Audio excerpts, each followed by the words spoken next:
ये case supreme court के सामने आया था और इसका फोकस सिविल प्रोसीजर कोड और लिमिटेशन एक्ट परिसीमा अधिनियम के प्रोविजंस प्रावधानों पर था, खासकर जब कोई व्यक्ति किसी अटैचमेंट कुर्की को चुनौती देता है।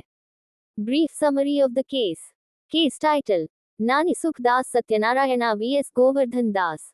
नोट: इस नाम से संबंधित मुख्य रूप से एक हाई कोर्ट का फैसला मिला है, लेकिन इसका प्रिंसिपल सुप्रीम कोर्ट द्वारा मान्य किया गया है। Court: Supreme Court of India द्वारा संदर्भित judgements.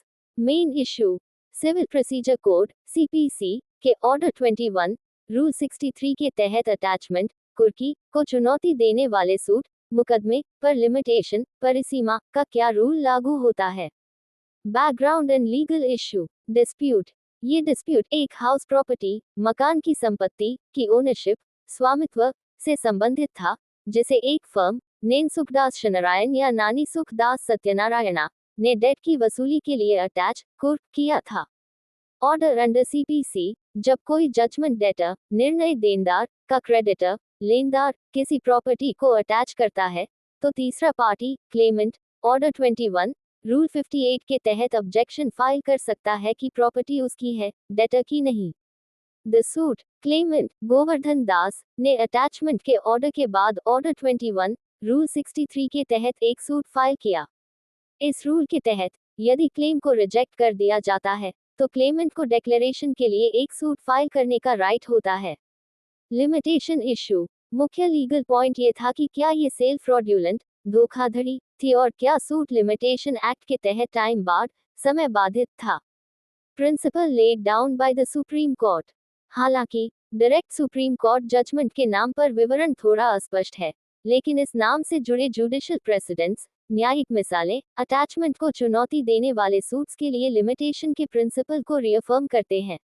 Limitation for order 21 rule 63 suit limitation act 1908 के आर्टिकल 11 के तहत ऑर्डर 21 रूल 63 के तहत डिक्लेरेशन के लिए सूट फाइल करने की टाइम लिमिट 1 ईयर है।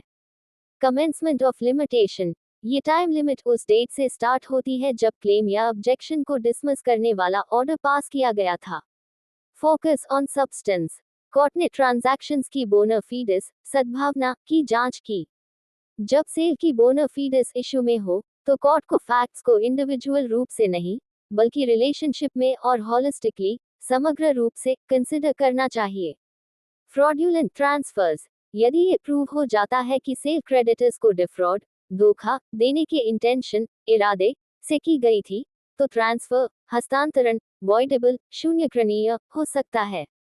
वर्डिक्ट: इस केस में निचली कोर्ट्स ने ट्रांजैक्शन को फ्रॉड्यूलेंट नहीं माना था। सुप्रीम कोर्ट ने आमतौर पर लिमिटेशन के प्रोविजंस को स्ट्रिक्टली सख्ती से अप्लाई करने के प्रिंसिपल को मेंटेन बनाए रखा है। इस तरह के केसेस में फोकस हमेशा प्रॉपर्टी पर क्लेम करने वाले थर्ड पार्टी की जेन्युइन इंटेंट वास्तविक इरादे और सेल की वैलिडिटी पर होता है, खासकर जब क्रेडिटर फ्रॉड का एलिगेशन आरोप लगाता है।